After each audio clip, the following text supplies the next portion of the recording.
Kada sam počela da učim francuski jezik, nisam razmišljala o raznim mogućnostima koje mi on pruža u budućnosti. Više sam to radila iz neke zabave i zbog nekih mogućnosti koje mi u tom trenutku pružao. To je bila gluma na francuskom jeziku i učestvovanje na raznim nekim festivalima, kako i ovdje u Crnoj Gori, tako i u inostranstvu. Kao što su festivali frankofonije u Baru koje imamo ovdje svake godine, u Beogradu, Mostaru, pa čak i u festivalu u Moskvi. Bez učenja ovoga jezika sva ta prelijepa iskustva ne bi bila moguća. Sada kada sam malo starija i vidim neke druge benefite koje mi učenje ovog jezika pruža i počela sam da polažem ispite nivoa francuskog jezika na Francuskom institutu u Podgorici.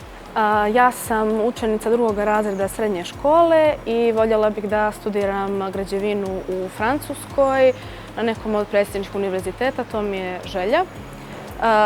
Znanje nivoa B2 jezika francuskog nam omogućava studiranje osnovnih ili master studija u Francuskoj, ali ne samo u Francuskoj, već u bilo kojoj frankofonoj zemlji.